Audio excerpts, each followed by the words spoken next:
I had a client who had some tough experiences in the past where they graduated physical therapy, and every time they tried to go back to training, the back pain they went to PT for just kept showing up no matter what they tried to do.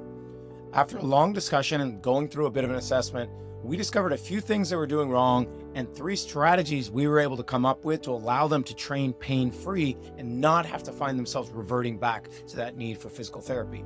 Is what we did. So the first thing that they found that they were consistently doing wrong was every time they were completing physical therapy, they were getting back to just a base level of movement, but not their actual baseline that they've experienced in the past. And so what would happen is they would try and go back to the training that they had previously experienced. And every single time it would be such a spike in work, range of motion, skill, all of the things that it was creating flare-ups for them that they were having a tough time managing. The second thing they were doing was choosing exercises that were ignoring one important thing for them coming out of therapy.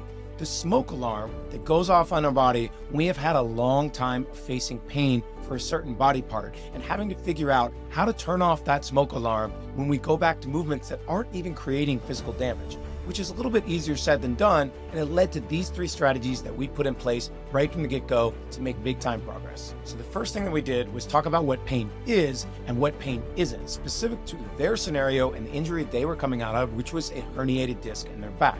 We talked about what the typical timelines are from an initial injury to how long that disc takes to heal and what it looks like for people in the future.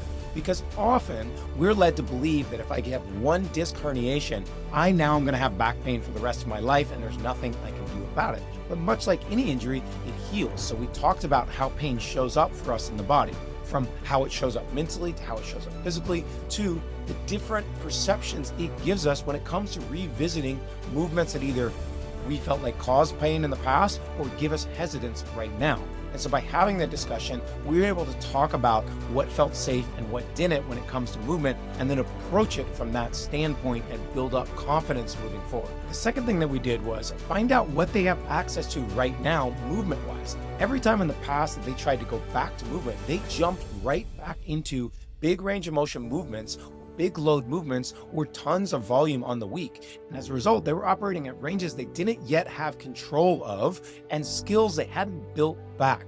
And so as a result, that smoke alarm for the body was starting to go off and telling them that, hey, I don't like this movement, I don't want to do it, and I'm not going to let you do it. I'm going to have pain show up for you. So by going through an assessment where we could figure out exactly what squat variation they could tolerate, what hinge variation they could do, what push and pull, everything that they could do to make sure that they just stayed moving without that smoke alarm starting to go crazy on them. The third thing that we did, and maybe the biggest takeaway from all of this, is graded exposure.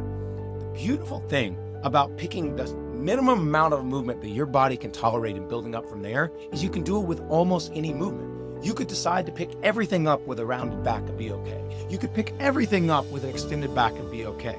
You could throw your hand way up high beyond your range of motion and be okay if.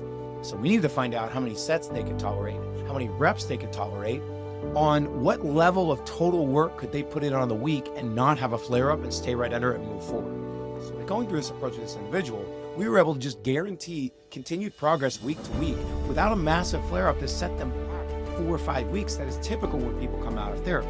And so if you make sure and look to see, am I doing these things wrong? And are there strategies I can put in place to move forward? You might just find that you can come back from almost any injury and start training pain-free sooner than you thought possible.